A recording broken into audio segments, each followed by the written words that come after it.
Mateus 24, eu quero começar lendo 2 textos e vou pedir muito a sua ajuda, vou te incomodar um pouco, que é o meu jeito, um pouquinho de paciência comigo como pastor, mas eu vou te incomodar um pouquinho, fazer você repetir, de uma maneira didática para você gravar, entender e sair daqui com algo da parte de Deus. Não vai adiantar nada, todo um ajuntamento, uma alegria, e a gente bater papo, e a gente manter um relacionamento, tudo isso é maravilhoso, é sadio, mas nós precisamos levar algo de Deus nesse lugar aqui essa noite, amém, irmãos? Nós precisamos sair carregando algo do Senhor daqui. Mateus 24, verso de número 11, eu vou ler do verso 11 até o verso de número 14, esse é o primeiro texto que eu vou ler, diz assim, Mateus 24, a partir do 11, e surgirão muitos falsos profetas, e enganarão a muitos, e por se multiplicar a iniquidade, o amor de muitos se esfriará, mas aquele que perseverar até o fim, o que acontece com ele, igreja? Será salvo. Diga glória a Deus, aleluia. Aquele que ficar firme até o fim, esse será salvo. Vamos continuar. E este evangelho do reino, por favor repita comigo, este evangelho. Vamos dar uma aumentada no volume, vamos tentar. Este evangelho, maravilha, este evangelho do reino, obrigado, será pregado em todo o mundo, em testemunha a todas as gentes, e então virá o fim. Daqui eu vou pedir para que você continue na sua mente com essa frase gravada. Jesus disse, e este evangelho do reino será pregado, e a partir do momento em que este evangelho for pregado, então virá o fim. Este evangelho, qual é a frase? Gálatas capítulo 1, versículo 8, também Novo Testamento, palavra, apóstolo Paulo cheio do Espírito Santo, a igreja, Gálatas 1:8, eu vou ler os versos 8 e 9, diz assim, está aí para você, o destaque é meu, mas ainda que nós mesmos, ou um anjo do céu, vos anuncie outro evangelho, qual é a expressão aqui? Qual era a frase lá? Poxa, por isso que eu gosto de vocês, irmãos. Qual é a expressão aqui? Outro evangelho. Qual é lá? Este evangelho. Ainda que nós mesmos, ou um anjo do céu, vos anuncie outro evangelho, além do que já vos tenho anunciado, seja anátema. O que é isso? Maldito, coisa amaldiçoada. Vamos continuar. Ele continua e repete, assim como já vô-lo dissemos, agora de novo também vô-lo digo, eu repito, eu insisto, se alguém vos anunciar, o que, igreja? Outro evangelho, além do que já recebestes, seja anátema. Diga glória a Deus, gente. Que Deus trate conosco aqui nessa noite, de uma maneira direta, ainda que seja breve, mas de uma maneira profunda, e que você saia marcado aqui por essa palavra. Eu quando li esse texto ele falou demais no meu coração, e eu estava ouvindo a mensagem, para mim foi confirmação da parte disso do pastor Flávio, agora há pouco, hoje pelo dia, de uma maneira muito feliz. Esse pastor estava falando sobre o espinho na carne de Paulo, e olha que é um tema muito, muito delicado, porque não há assim um entendimento fechado e pacífico sobre o assunto, mas ele tratou isso de uma maneira maravilhosa, falando sobre, de um lado, olhando para mim, as excelentes revelações que o apóstolo Paulo tinha, e em contrapartida, um espinho espinho na carne que lhe foi dado, para que ele não se exaltasse por conta destas tamanhas revelações que ele tinha. E aí eu achei a habilidade desse pastor fantástica, porque ele trouxe essa palavra, esse texto, para a necessidade de nós aprendermos a viver em ambas estações. Estão me acompanhando?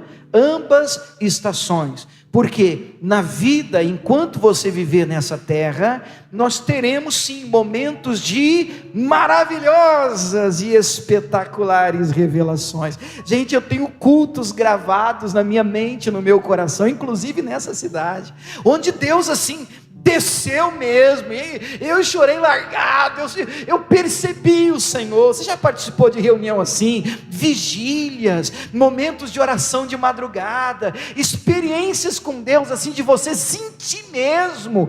Eu lembro de uma experiência que tivemos aqui, quando a gente foi até no monte orar, hoje mesmo, estava indo para Brodowski, passamos do lado do monte, lembrei de um pastor que estava correndo de uma vaca lá.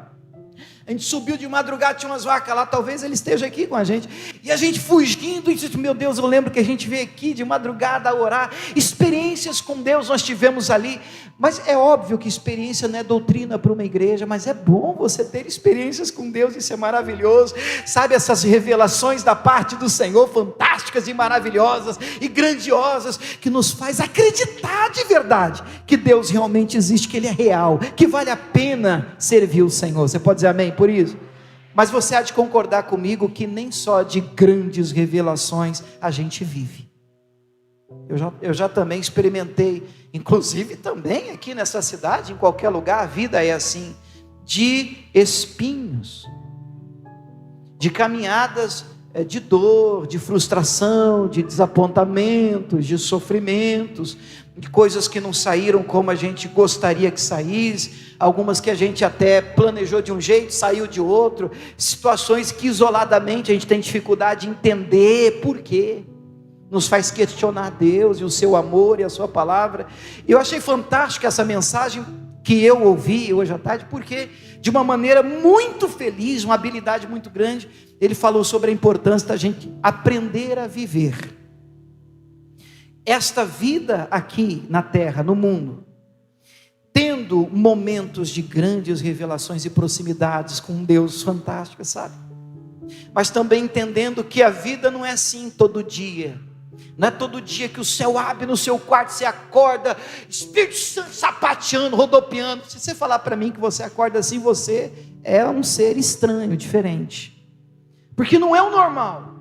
Tem dia que é verdade, a gente está, e tem dia que a gente está. Amém? E aí nós precisamos aprender a equilibrar isso.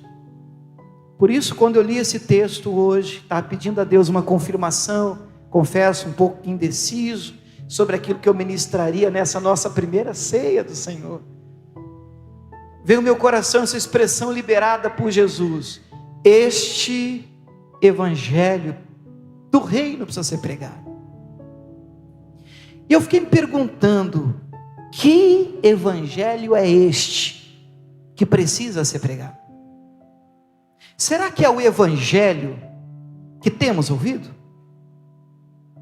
Será que existe, é um só evangelho e todo mundo está pregando o evangelho do reino? É este evangelho que nós estamos ouvindo? Será?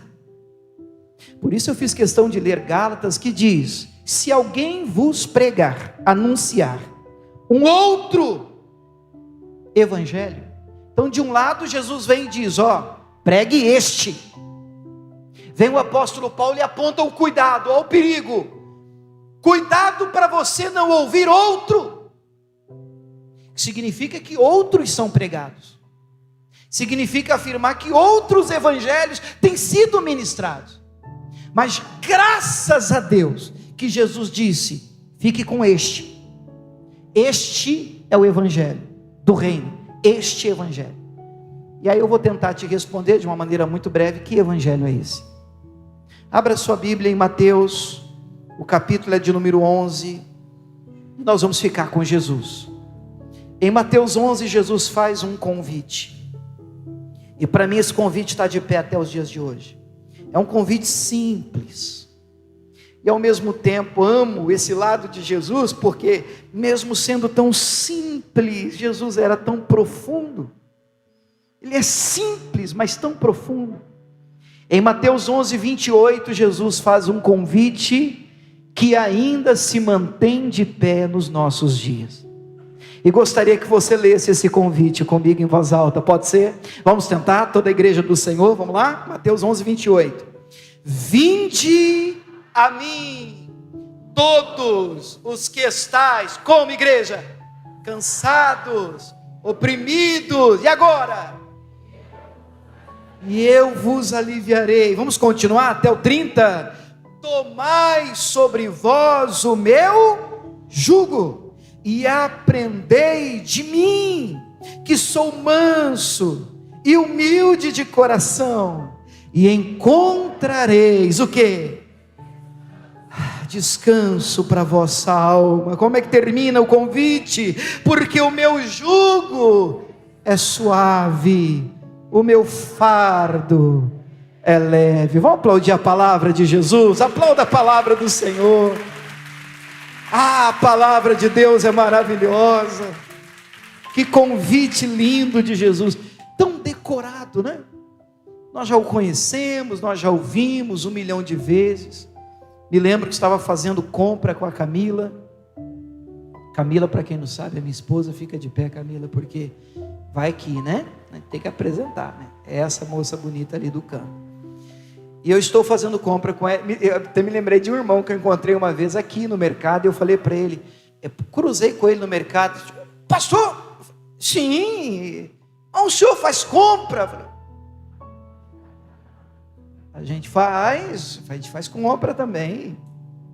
Eu estava fazendo compra com ela e peguei um carrinho endemoniado. Você já pegou um carrinho endemoniado? Quem é que nunca pegou um carrinho encapetado? O que é um carrinho endemoniado? É aquele que você briga o mercado inteiro com ele. E interessante que na hora que a gente tira ele, a gente já sente que não vai virar. Só que como ele está leve, você diz, vai dar certo. Mas a irmã Camila ia só jogando jugo dentro do carrinho. E quanto mais jugo, mais caro ia ficando, né? E mais difícil, e era uma luta com o carrinho, uma briga, vira o carrinho, vai, e no meio do corredor o Espírito Santo falou comigo, irmãos, William, não era para ser difícil assim, não era para ser difícil, isso era para te ajudar, esse carrinho foi feito para fluir. Se você tem que ficar brigando com ele, para lá, para cá, aquela guerra toda, tem alguma coisa errada com esse carrinho. Eu comecei a pensar em algumas decisões que eu tinha tomado, uma fase que eu estava passando. Eu falei, meu Deus, é verdade, não era para ser assim. Eu estou brigando com minha vida, meu Deus, uma luta para cá, para lá, e é óbvio, irmãos, que todos nós temos luta, e eu vou tratar disso com brevidade, é lógico. Este evangelho não nos isenta de aflições. Jesus disse, no mundo tereis aflições, mas o meu jugo, ele é suave, o meu fardo, ele é leve, ele é leve. E eu olhava para o meu carrinho, e agora eu não estou mais falando, irmãos, de mercado, eu estou falando da minha vida. Eu falei assim, meu Deus, não é possível, será que isso aqui é de Deus? É isso, essa é a vida que o Senhor tem para mim, é esse o evangelho do reino. Vocês estão me entendendo, irmãos?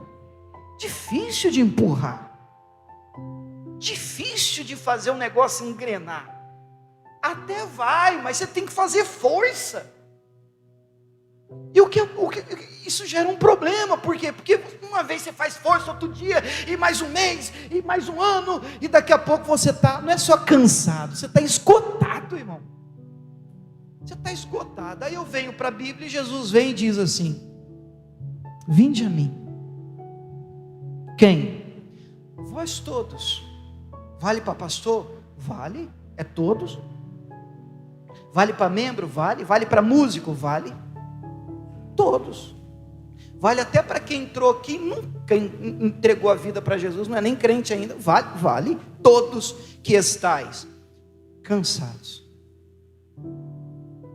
É óbvio que existe um cansaço normal depois de um dia de trabalho, dependendo do seu dia hoje. Provavelmente, fisicamente você pode estar cansado, mas eu penso que Jesus não está falando de um cansaço físico que você resolve com uma boa noite de sono.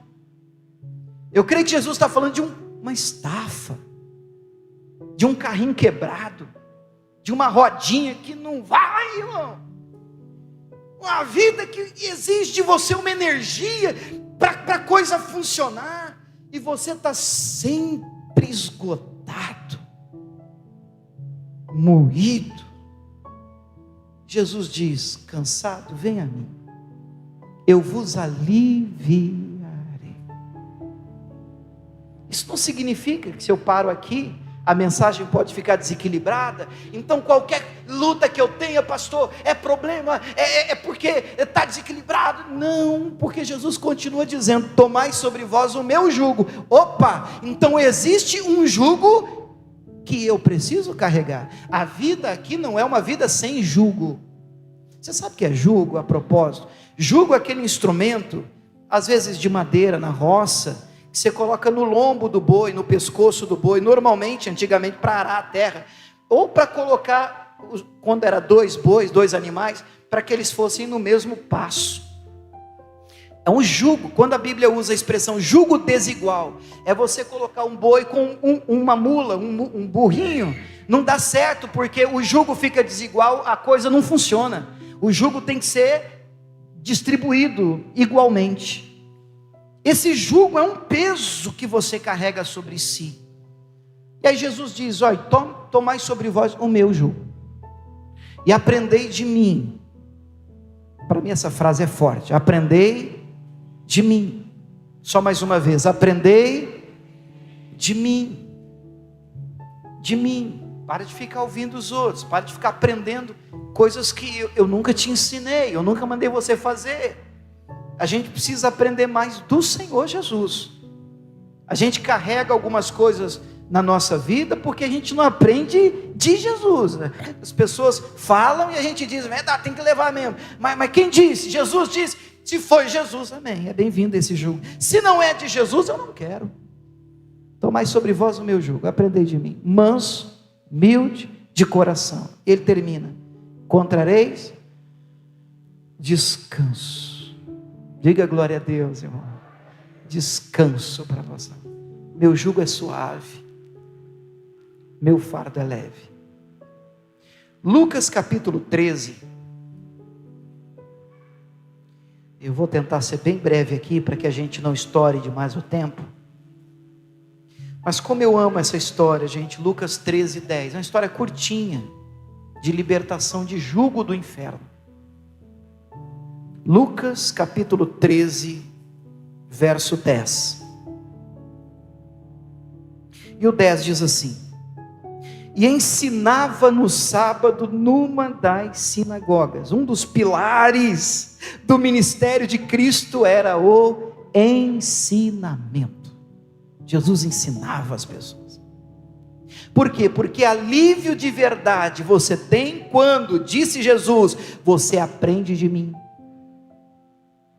E se você não aprender, você vai pular, você vai ficar legal, você vai, você saca da igreja, como alguns dizem, energizado.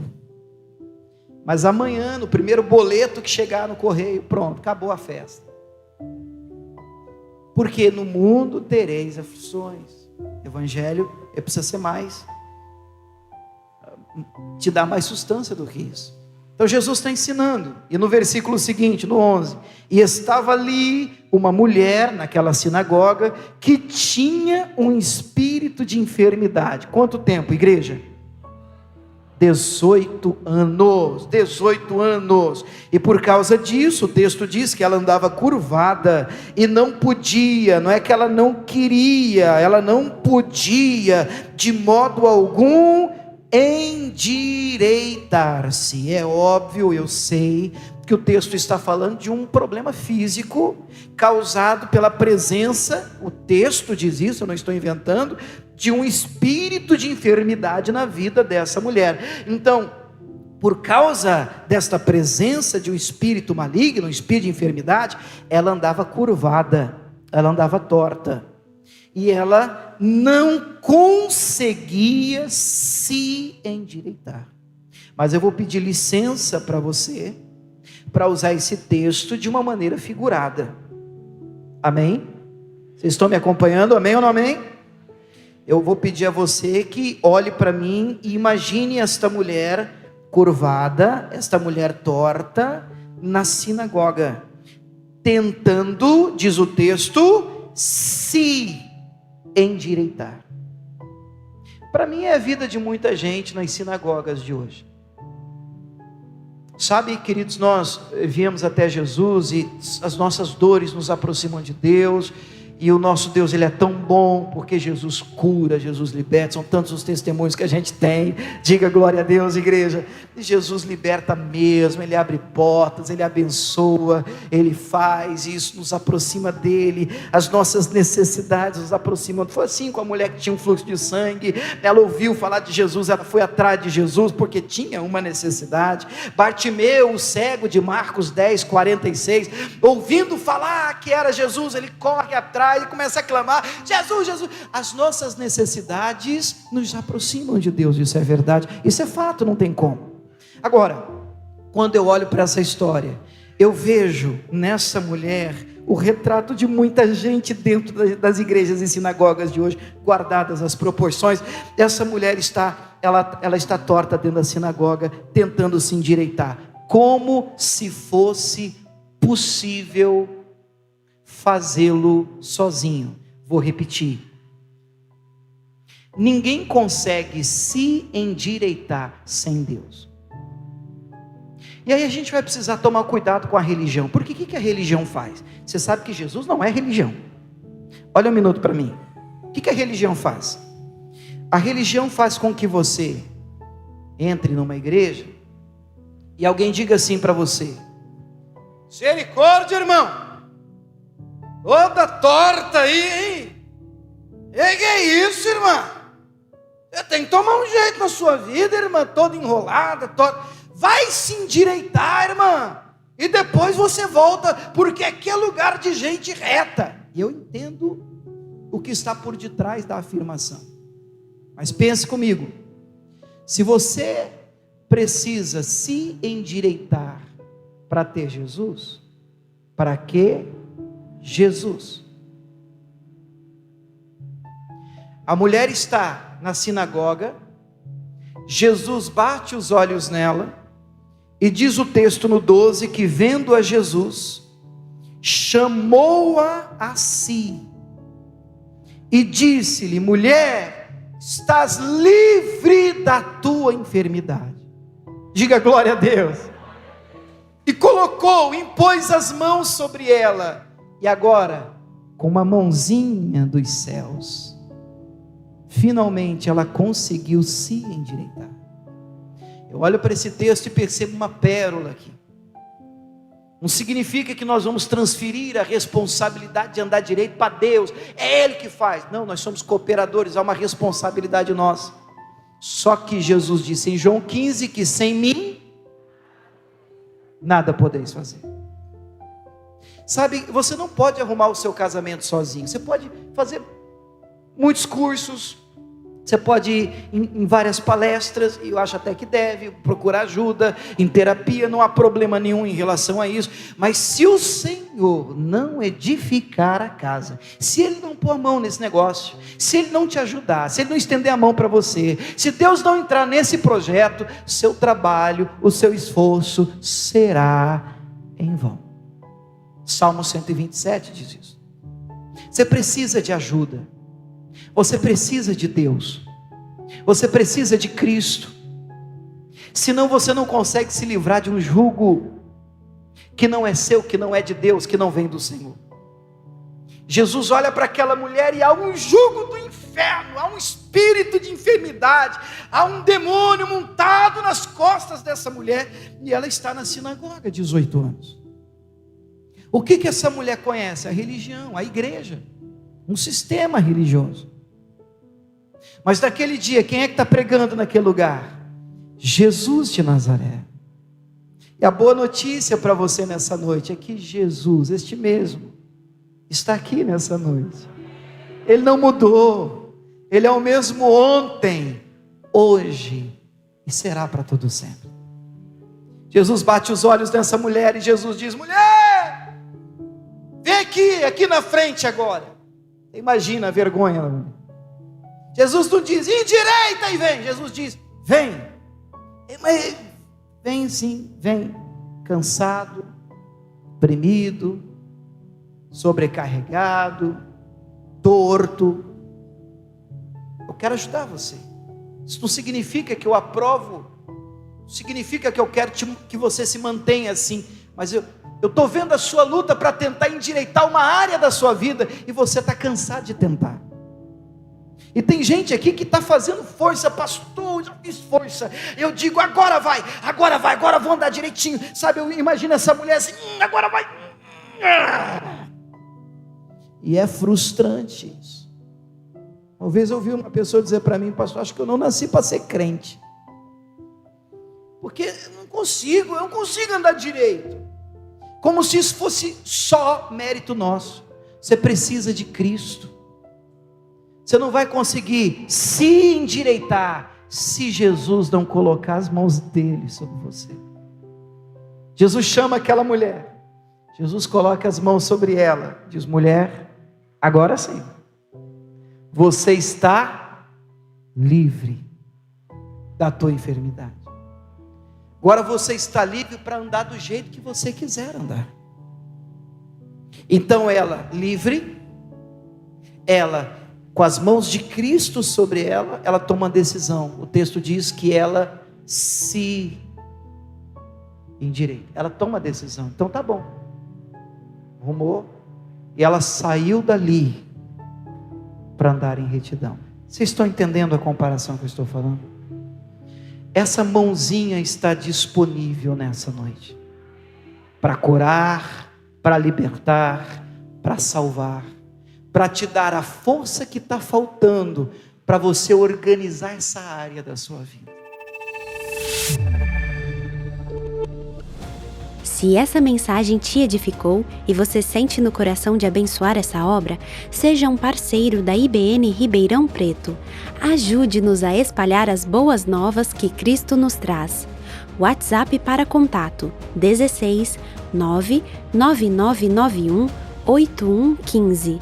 Para doações, Pix 42 269 135/1000contra-05.